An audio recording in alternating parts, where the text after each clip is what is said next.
Olá, sejam todos bem-vindos ao canal Evangelho na sua casa. Sejam bem-vindos na paz, no amor, na bondade do Senhor Jesus. Hoje vamos meditar em breves minutos num texto bíblico do Evangelho de Mateus e vamos aprender para a edificação da nossa vida cristã. Amém? Amém. Mateus 18, do 1 ao 11. Naquela mesma hora chegaram os discípulos ao pé de Jesus, dizendo: Quem é o maior no reino dos céus? E Jesus, chamando um menino, o pôs no meio deles e disse: Em verdade vos digo que, se não vos converterdes e não vos fizerdes como meninos, de modo algum entrareis no reino dos céus.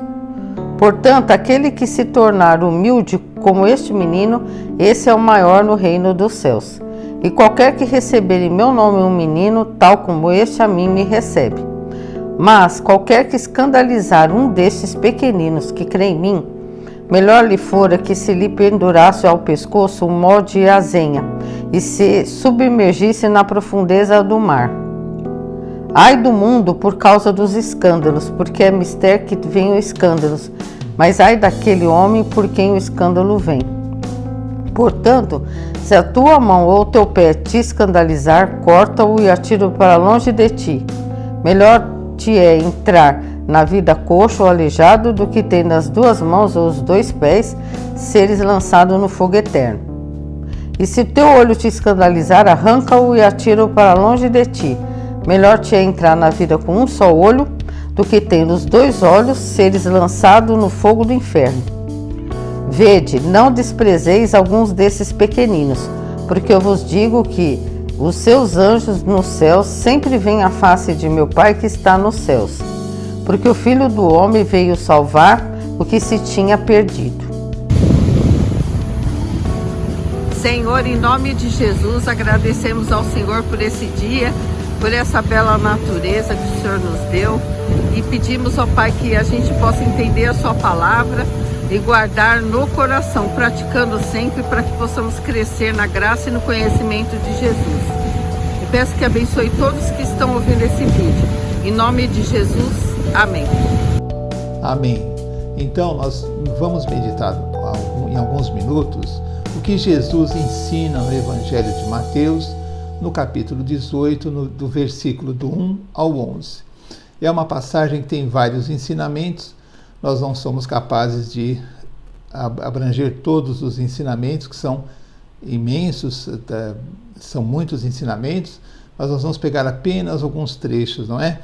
Para a edificação da nossa vida cristã, porque é uma passagem do Evangelho de Mateus que nos ensina muita coisa, não é? Então, os discípulos questionam Jesus: quem seria o maior no reino dos céus, né? Então, os discípulos não tinham muita noção o que seria o reino dos céus, né? Porque eles estavam se baseando no reino que eles se conheciam, onde existia o rei, os nobres, né? Aquelas pessoas que faziam parte do reino, que eram os mais ricos, os mais importantes. Depois existiam os soldados, os camponeses, não é? Mas quem seria o maior no reino dos céus entre eles, né? Quem seria o maior? Então eles tinham uma ideia bem humana do reino dos céus, não é? De poder, de ser o maior, de ser aquele que manda mais, o mais importante, não é? E essa ideia muitas vezes nos persegue, não é? Porque nós queremos ser muito importantes. Às vezes, quando falamos de Deus, na verdade, nós temos que ter a postura que João Batista tinha, que ele cresça e que eu diminua. Quando você fala de Jesus, quando você faz parte do reino de Deus e você prega o Evangelho com a sua vida, não é?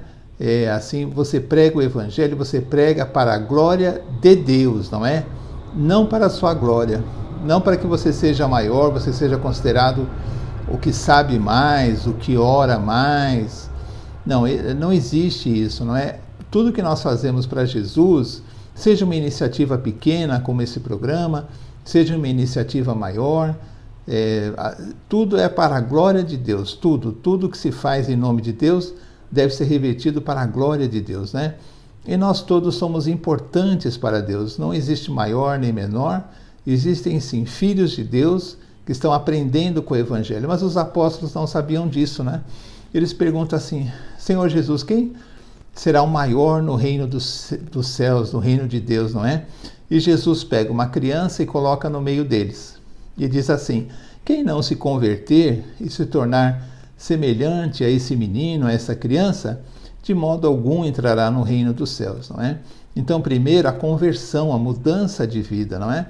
Não se entra no reino dos céus de qualquer maneira, assim, com qualquer pensamento. Nós temos que aprender de Deus a ter bons pensamentos, a valorizar ao amor, a entender que nós somos discípulos de Jesus e que não pregamos o que nós achamos, mas sim o que Jesus ensinou, porque a nossa opinião é importante, mas o mais importante, o que devemos pregar, é o que Jesus ensina, o que Jesus prega, o que a Bíblia fala, não é?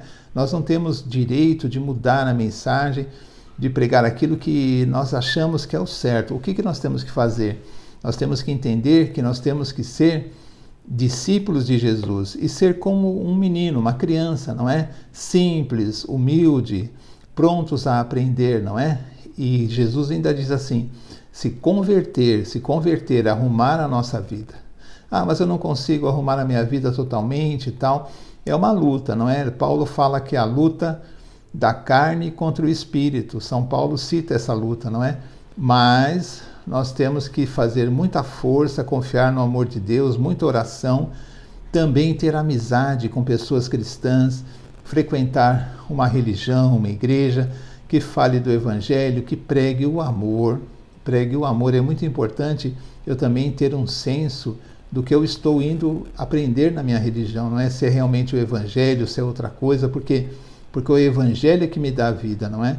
Então eu tenho que aprender assim a me converter, e para isso eu preciso me cercar de pessoas realmente cristãs, frequentar lugares, se possível, mesmo frequentando uma igreja, uma religião, lendo a Bíblia em casa com a família, com os filhos, orando, porque quando eu leio a Bíblia em casa, todos participam, todos dão a sua opinião, e fica assim sempre aquela firmeza do Evangelho.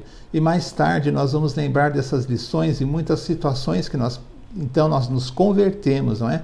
Lembramos daquelas passagens do Evangelho, do que Jesus ensina, das pessoas comentando o Evangelho. É muito importante que eu me converta realmente a ser um bom cristão e ser semelhante a uma criança, não é?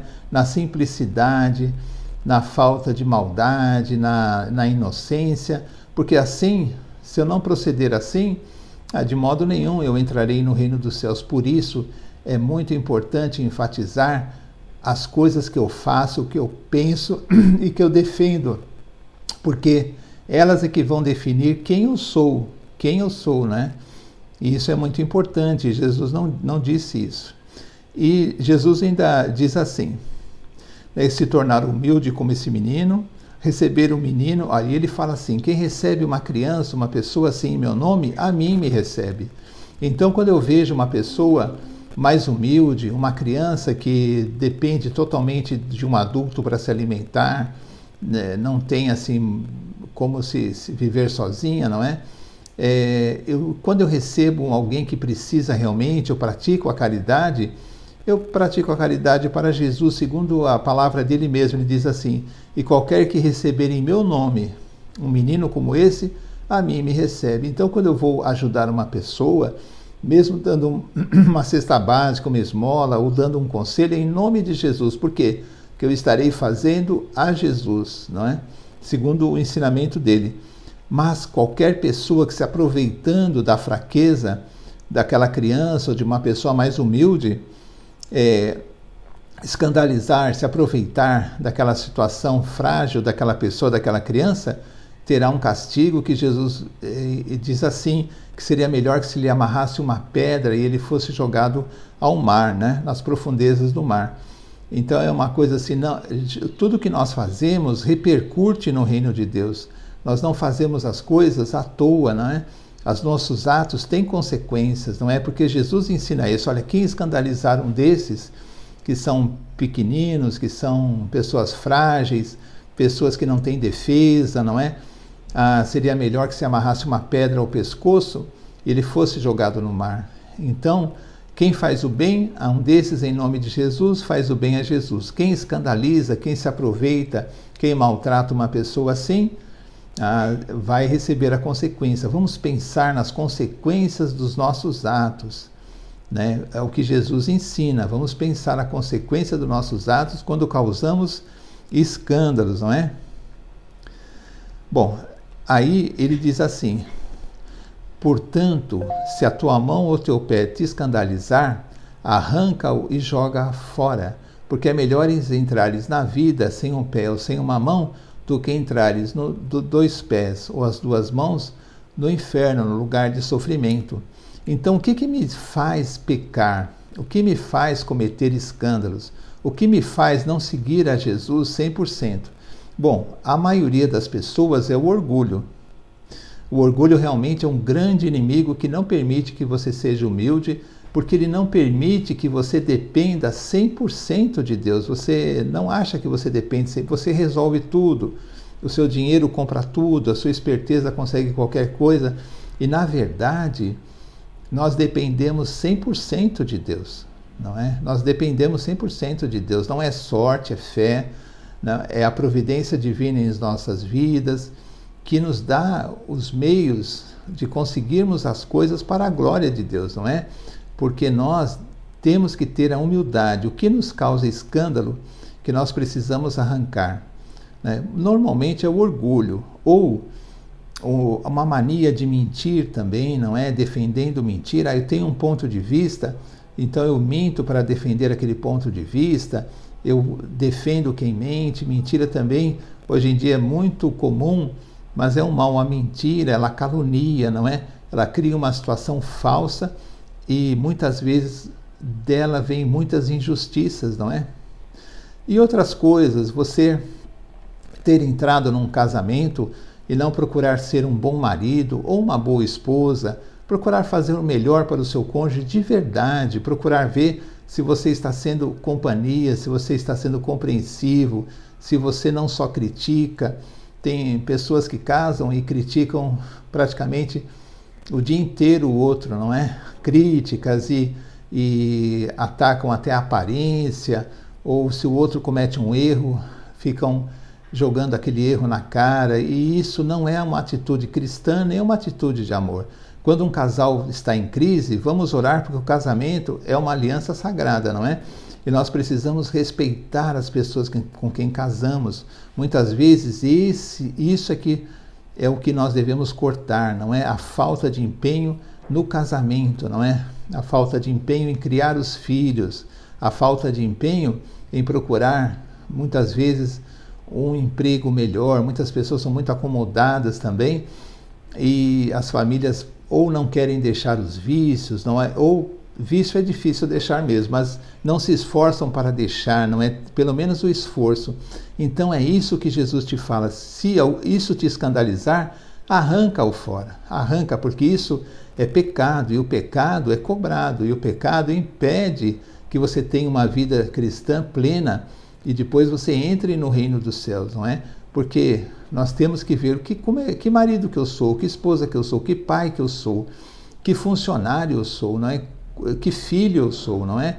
E procurar melhorar. Jesus espera isso de nós. Nós não podemos viver de qualquer maneira, porque isso atrapalha a nossa vida cristã. E Jesus diz assim: arranca o que te faz tropeçar. E aquilo que te faz tropeçar, arranca mesmo. Não permita que o pecado domine a sua vida e seja simples como esse menino que Jesus disse que quem fosse semelhante a ele seria o maior no reino dos céus, né? E Jesus ainda diz assim: olha, não desprezeis esses pequeninos, porque os anjos de Deus sempre veem a face, né? Os anjos desses meninos sempre veem a face de Deus, porque as pessoas, elas têm uma ligação espiritual com Deus, não é? Vamos dizer assim, tem anjos protetores, não é? Segundo Jesus ensina aqui, porque os seus anjos veem a face de Deus constantemente, então nenhum deles está esquecido na presença de Deus. Vamos tomar cuidado com o que falamos, com o que pensamos, como agimos. Por quê? Porque os jovens, as crianças precisam de conselhos, eles têm conserto, não é? Tudo tem conserto, mas nós precisamos ter paciência, não é? E nós precisamos entender essa palavra de Jesus, porque Deus está constantemente vendo os nossos atos e precisamos temer isso, não é? Precisamos dar bom testemunho, porque os seus anjos veem constantemente a face de Deus, não é? Aí diz assim, porque o Filho do Homem veio salvar o que se havia perdido. Então Jesus completa esse pensamento dizendo que ele veio salvar, Por isso ele ensina assim, é um alerta para nós. O capítulo 18 de Mateus continua com outros ensinamentos, não é? Mas é muito importante eu entender o seguinte: vamos ser semelhantes às crianças, nos converter, não praticar o mal e procurar cortar da nossa vida o que nos atrapalha. Vamos ser humildes, porque o orgulho diz assim, não, você é perfeito, mas nós não somos perfeitos, nós precisamos melhorar. E quando somos criticados, vamos tentar entender as críticas como um incentivo para que nós possamos mudar o nosso procedimento e darmos um bom testemunho cristão, para que as pessoas também, através do nosso testemunho, elas possam receber a Jesus como Senhor e Salvador. Como dizia Francisco de Assis, não é? Ele dizia assim, pregue o Evangelho a todo tempo, e quando possível até com palavras. O que ele queria dizer? Que nós pregamos o Evangelho com as nossas vidas, com os nossos atos. Vamos pregar o Evangelho e sermos discípulos de Jesus. Amém? Amém. Então, amigos, assim terminamos mais um vídeo do canal Evangelho na sua casa. Peço que você curta esse vídeo, compartilhe com outras pessoas e vamos assim crescendo na graça e no conhecimento de Jesus. Amém? Amém. Nós temos vários vídeos gravados nesse canal e você vai ser muito abençoado, né? Se você olhar lá os vídeos, assistir, com certeza Deus vai falar com você. Amém. Jesus. Então até o próximo vídeo, se Deus quiser. Tchau, tchau. Tchau.